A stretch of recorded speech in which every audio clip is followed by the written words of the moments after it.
40ರ ನಂತರ metabolic slowdown ನಿಂದ muscle wasting, bone density ಕಮ್ಮಿ, ಮಂಡಿ ನೋವು, ಸೊಂಟ ನೋವು, ಬೆನ್ನೋವು ಇದಕ್ಕೆಲ್ಲ ಪರಿಹಾರ clinically tested Amrit noni ortho plus. Noni ಮತ್ತು ಔಷಧೀಯ ಗಿಡಮೂಲಿಕೆಗಳು ನೋವನ್ನ ಕಮ್ಮಿ ಮಾಡಿ ಪೋಷಕಾಂಶ ನೀಡಿ ಮೂಳೆ ಸ್ನಾಯುಗಳನ್ನ ಬಲಪಡಿಸುತ್ತವೆ. ಅಮೃತ್ ನೋನಿ ಆರ್ಥೋ ಪ್ಲಸ್ ನೋವು ರಹಿತ ಜೀವನಕ್ಕಾಗಿ ಖರೀದಿಸಲು ಲಿಂಕ್ ಡಿಸ್ಕ್ರಿಪ್ಷನ್ ಮತ್ತು ಪಿನ್ಡ್ ಕಾಮೆಂಟ್ ನಲ್ಲಿದೆ.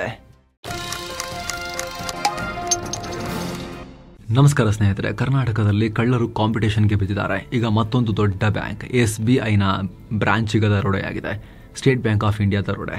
ಸಿನಿಮೆಯ ರೀತಿಯಲ್ಲಿ ನೀವು ಕುರಿಗಳು ಮೂವಿ ನೋಡಿದ್ರಲ್ಲ, ಆ ರೀತಿ ಹಾಡ ಹಗಲೆ ಪಿಸ್ತೂಲ್ ತೋರಿಸಿ ಬ್ಯಾಂಕ್ ದರೋಡೆ ಮಾಡ್ಕೊಂಡು ಹೋಗಿದ್ದಾರೆ.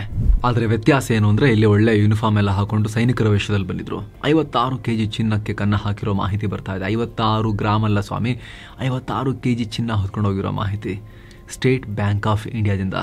ನಿಮ್ದು ಅಕೌಂಟ್ ಇದೆಯಾ ಸ್ನೇಹಿತರೆ SBIನಲ್ಲಿ? ನೀವು ಸ್ವಲ್ಪ ಗಮನ ಕೊಟ್ಟು ನೋಡಿ ಸುದ್ದಿಯನ್ನು. ಸುಮಾರು 6 ಕೋಟಿಗೂ ಅಧಿಕ ಹಣ ಕೂಡ ಗಾನ್ ಅಂತ ಹೇಳ್ತಿದ್ದಾರೆ. ಕೆಲ ಕಡೆ 1 ಕೋಟಿ ಅಂತಿದ್ದಾರೆ, ಕೆಲ ಕಡೆ 20 ಕೋಟಿ ಅಂತ ಹೇಳ್ತಿದ್ದಾರೆ. ಖಚಿತ ಮಾಹಿತಿಯನ್ನಷ್ಟೇ ಬರಬೇಕು. ಆದರೆ ಕೋಟ್ಯಾಂತರ ರೂಪಾಯಿ ಹೋಗಿರೋದಂತೂ ಗ್ಯಾರಂಟಿ. ಆದರೆ ಈ ರೀತಿ ಹಣ ದೋಚಿ ಹೋದ ಕಳ್ಳರು ಒಂದು ಕಡೆ ಆಕ್ಸಿಡೆಂಟ್ ಕೂಡ ಮಾಡಿದ್ದಾರೆ. ಅಲ್ಲೂ ಕೂಡ ಒಂದಷ್ಟು ಹಣ ರೋಡ್ ಪಾಲಾಗಿದೆ. ವಿಜಯಪುರ ಜಿಲ್ಲೆಯ ಭೀಮಾ ತೀರದಲ್ಲಿ ಈ ಘಟನೆಯಾಗಿದ್ದು ಇಡೀ ದೇಶ ಈಗ SBI ಬ್ಯಾಂಕ್ ದರೋಡೆ ಬಗ್ಗೆ ಮಾತನಾಡ್ತಾ ಇದೆ. ನ್ಯಾಷನಲ್ ಲೆವೆಲ್ನಲ್ಲಿ ಏನಿದೆ, ಕರ್ನಾಟಕದಲ್ಲಿ ಒಂದಾದ್ಮೇಲೆ ಒಂದು ಬ್ಯಾಂಕ್ ದರೋಡೆ, ಇದಕ್ಕೆ ಎಂಡೇ ಇಲ್ವಾ ಅಂತ ಹೇಳಿ ಚರ್ಚೆ ಶುರುವಾಗಿದೆ. ಜನ ಕೂಡ ಟ್ರಸ್ಟೆಡ್ ಬ್ಯಾಂಕ್ ಅಂತ ಹಣ ಚಿನ್ನ ಇಡ್ತಾ ಇದ್ದೀವಿ, ಪದೇ ಪದೇ SBIನಲ್ಲೇ ಯಾಕೆ ಹೀಗೆ ದರೋಡೆ ಆಗ್ತಾ ಇದೆ, ಈ ಬ್ಯಾಂಕನ್ನು ಹೆಂಗ್ರಿ ನಂಬದ್ ಹಾಗಾದ್ರೆ ಅಂತ ಹೇಳಿ ಪ್ರಶ್ನೆ ಕೇಳ್ತಿದ್ದಾರೆ. ಬನ್ನಿ, ಏನಾಗಿದೆ, ಈ ಘಟನೆ ಹೇಗಾಯಿತು, ಈಗ ಅವರು ಎಲ್ಲಿದ್ದಾರೆ ಎಲ್ಲವನ್ನ ನೋಡ್ತಾ ಹೋಗೋಣ. ಕಡೆ ತನಕ ಮಿಸ್ ಮಾಡಿದೆ ನೋಡಿ. ಮಂಗಳವಾರ ಸಂಜೆ 6:30ರ ಸುಮಾರಿಗೆ ವಿಜಯಪುರದ ಚಡಚಣ ಟೌನ್ನಲ್ಲಿರೋ SBI ಬ್ಯಾಂಕ್ ಸಿಬ್ಬಂದಿ ಕೆಲಸ ಮುಗಿಸಿ ಮಾಮೂಲಿಯಂತೆ ಮನೆಗೆ ಹೋಗೋಕೆ ತಯಾರಿ ನಡೆಸ್ತಾ ಇದ್ರು. 7 ಗಂಟೆಗೆ ಬ್ಯಾಂಕ್ ಕ್ಲೋಸ್ ಮಾಡಿ ವಾಪಸ್ ಹೊರಡಬೇಕಾಗಿತ್ತು. ಅಷ್ಟರಲ್ಲಿ ಮಿಲಿಟರಿ ಡ್ರೆಸ್ ಹಾಕೊಂಡು ಬಂದ ಕೆಲವರು ಏಕಾಏಕಿ ಬ್ಯಾಂಕಿಗೆ ನುಗ್ಗಿದ್ದಾರೆ. ಸಿಬ್ಬಂದಿ ಗೇಟ್ ಲಾಕ್ ಮಾಡದೆ ಒಳಗೆ ಕೆಲಸ ಮಾಡ್ತಿದ್ದರಿಂದ ಇದು ಕಳ್ಳರ ಕೆಲಸವನ್ನ ಈಸಿ ಮಾಡಿದೆ.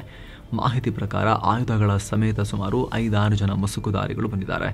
ನಾಡ ಪಿಸ್ತೂಲ್, ಚಾಕು ಇನ್ನಿತರ ಅಪಾಯಕಾರಿ ಆಯುಧಗಳನ್ನು ಕೂಡ ತೋರಿಸಿದ್ದಾರೆ. ಆಮೇಲೆ ಬ್ಯಾಂಕ್ ಒಳಗೆ ನುಗ್ಗಿ ಬ್ಯಾಂಕ್ ಮ್ಯಾನೇಜರ್, ಕ್ಯಾಶಿಯರ್ ಮತ್ತು ಸಿಬ್ಬಂದಿಯನ್ನ ಹೆದರಿಸಿದ್ದಾರೆ. ಕೂಡಲೇ ಬ್ಯಾಂಕ್ ಬಾಗಿಲನ್ನು ಮುಚ್ಚಿ ಸಿಬ್ಬಂದಿಯ ಕೈಕಾಲು ಕಟ್ಟು ಹಾಕಿ ಅವ್ರನ್ನ ಅಲ್ಲೇ ಇರೋ ರೀತಿ ನೋಡ್ಕೊಂಡಿದ್ದಾರೆ. ಒಂದು ಗುಂಡು ಫೈರ್ ಕೂಡ ಮಾಡಿದ್ದಾರೆ. ಆಮೇಲೆ ಲಾಕರ್ಗಳನ್ನು ಓಪನ್ ಮಾಡಿ ನಗದು ಹಾಗೂ ಚಿನ್ನಾಭರಣ ದೋಚಿಕೊಂಡು ಪರಾರಿಯಾಗಿದ್ದಾರೆ. ಈಗ ಸಿಗ್ತಿರೋ ಮಾಹಿತಿ ಪ್ರಕಾರ ಬ್ಯಾಂಕ್ನಲ್ಲಿ ಸುಮಾರು 6 ಕೋಟಿಯಷ್ಟು ಕ್ಯಾಶ್, 56 kgಯಷ್ಟು ಚಿನ್ನ ಇತ್ತು ಅಂತ ಹೇಳ್ತಿದ್ದಾರೆ. ಪೊಲೀಸರಿಂದ ಅಧಿಕೃತವಾಗಿದ್ದು ಕನ್ಫರ್ಮ್ ಆಗಬೇಕು. ತನಿಖೆ ನಡೀತಾ ಇದೆ. ಆದರೆ 7-8 ಜನ ತುಂಬಿಕೊಂಡು ಹೋಗಿದ್ದಾರೆ ಅಂದರೆ ಖಂಡಿತವಾಗ್ಲೂ ಕೂಡ ದೊಡ್ಡ ಪ್ರಮಾಣದ ಗಂಟೆ ಹೋಗಿದೆ. ಭರ್ತಿ 20 ನಿಮಿಷಗಳ ಕಾಲ ಈ ದರೋಡೆಯಾಗಿದೆ. ಇದಾದ್ಮೇಲೆ ಎಲ್ಲರೂ ಕಾರು ಮತ್ತು ಬೈಕಲ್ಲಿ ಪ್ರತ್ಯೇಕವಾಗಿ ಜಾಗ ಖಾಲಿ ಮಾಡಿದ್ದಾರೆ. ದರೋಡೆ ಟೈಮ್ನಲ್ಲಿ ಕಸ್ಟಮರ್ ಒಬ್ರು ಬ್ಯಾಂಕ್ ಒಳಗೆ ಬಂದಾಗ ಸಿಬ್ಬಂದಿಯ ಕೈಕಾಲು ಕಟ್ಟು ಹಾಕಿರೋದು ಕೂಡ ನೋಡಿದ್ದಾರೆ ಅವರು. ಹಾಗೆ ನೋಡಿದ್ರೆ ಇವರು ಮೊದಲು ATMಗೆ ಬಂದಿದ್ರಂತೆ. ATMನಲ್ಲಿ ಪ್ರಾಬ್ಲಮ್ ಆಗಿ ದುಡ್ಡು ಡ್ರಾ ಆಗ್ತಿಲ್ಲ ಅಂತ ಬ್ಯಾಂಕ್ ಒಳಗೆ 2 ಹೆಜ್ಜೆ ಇಟ್ಟಿದ್ದಾರಷ್ಟೇ. ಅಷ್ಟರಲ್ಲಿ ನೀನು ಬಂದ್ಯಾ ಬಾ ಅಂತ ಅಲ್ಲಿದ್ದ 2 ದರೋಡೆಕೋರರು ಚಾಕು ತೋರಿಸಿ ಇವ್ರನ್ನ ಹಿಡ್ಕೊಂಡು ಹೋಗಿದ್ದಾರೆ. ಆಮೇಲೆ ತಲೆ ತಗ್ಗಿಸಿ ಕೂರು ಅಂತ ಆದೇಶ ಕೊಟ್ಟಿದ್ದಾರೆ. ಮಾರಕಾಸ್ತ್ರ ತೋರಿಸಿ ಹೆದರಿಸಿದ್ದಾರೆ. ಮೊಬೈಲ್ ಕಿತ್ಕೊಂಡಿದ್ದಾರೆ. ಆದರೆ ಲೂಟಿ ಎಲ್ಲ ಮುಗಿದವರು ಓಡ್ ಹೋದ್ಮೇಲೆ ಗ್ರಾಹಕ ಹೊರಗೆ ಬಂದು ಈ ಭಯಾನಕ ವಿಚಾರವನ್ನ ಬಹಿರಂಗಗೊಳಿಸಿದ್ದಾರೆ. ದರೋಡೆಕೋರರು ಯಾರು? ಸದ್ಯ ಅವರು ಮಹಾರಾಷ್ಟ್ರ ಮೂಲದವರು ಇರಬಹುದು ಅನ್ನೋ ಅನುಮಾನ ಇದೆ. ಮಹಾರಾಷ್ಟ್ರಕ್ಕೆ ಹತ್ರ ಆಗೋದ್ರಿಂದ ಅಲ್ಲಿಂದಲೇ ಈ ಗ್ಯಾಂಗ್ ಬಂದಿರಬಹುದು ಅಂತ ಅಂದಾಜು. ಒಬ್ಬ ದರೋಡೆಕೋರ 3 ದಿನ ಓಡಾಡಿದ್ದ ATM ಸಿಬ್ಬಂದಿ ಅವ್ರನ್ನ ಗುರುತಿಸಿದ್ದಾರೆ. ಬ್ಯಾಂಕ್ ಸೆಕ್ಯೂರಿಟಿ 3 ತಿಂಗಳಿಂದ ರಜೆಯಲ್ಲಿದ್ರು ಅನ್ನೋದು ಕೂಡ ಗೊತ್ತಾಗಿದೆ. ಇನ್ನು ದರೋಡೆ ಬಳಿಕ ಈ ಕದೀಮರು ಮಹಾರಾಷ್ಟ್ರದ ಕಡೆಗೆ ಓಡಿದ್ದು, ಅಲ್ಲಿ ಈ ಗ್ಯಾಂಗ್ನ ಕಾರು ಪತ್ತೆಯಾಗಿದೆ. ಸೋಲಾಪುರ ಜಿಲ್ಲೆಯ ಹೊಲಜಂತಿ ಗ್ರಾಮದಲ್ಲಿ ದರೋಡೆಕೋರರು ಬೈಕ್ಗೆ ಡಿಕ್ಕಿ ಹೊಡೆದಿದ್ರಂತೆ. ಆಗ ಸ್ಥಳೀಯರು ಅವ್ರನ್ನ ಹಿಡಿಯೋಕೆ ಮುಂದಾಗಿದ್ದಾರೆ. ಬಳಿಕ ಅವರಲ್ಲಿಂದ ಕೂಡ ಪರಾರಿಯಾಗಿದ್ದಾರೆ.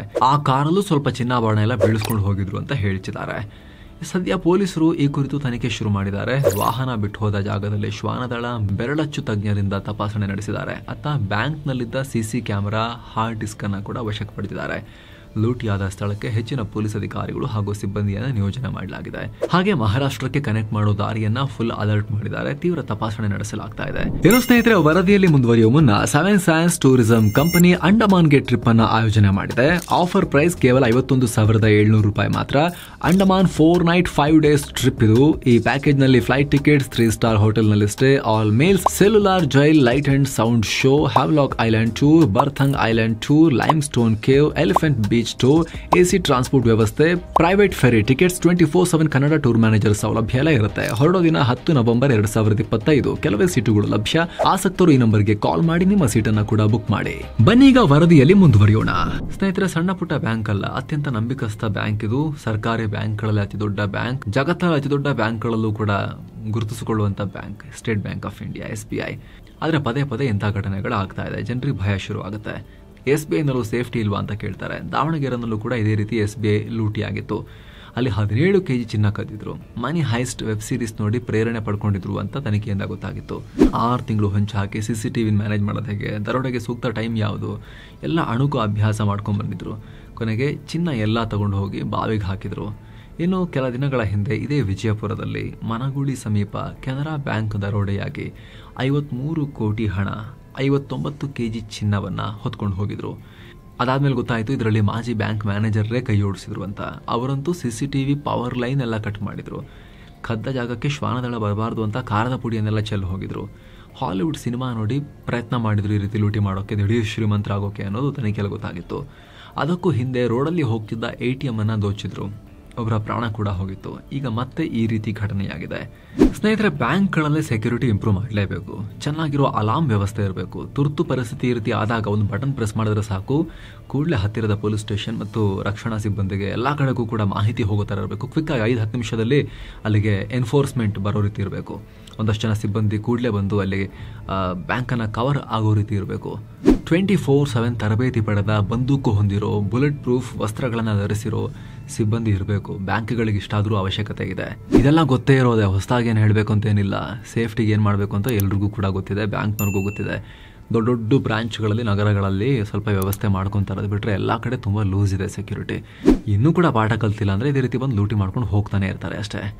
ಇದ್ರ ಬಗ್ಗೆ ಏನೇ ಅಪ್ಡೇಟ್ ಬಂದರೂ ಕೂಡ ನಿಮಗೆ ತಲುಪಿಸುವಂಥ ಪ್ರಯತ್ನವನ್ನು ಮಾಡ್ತೀವಿ. Thank you so much. ಮತ್ತೆ ಭೇಟಿ ಆಗ್ತಿರೋಣ. ನಮಸ್ತೆ.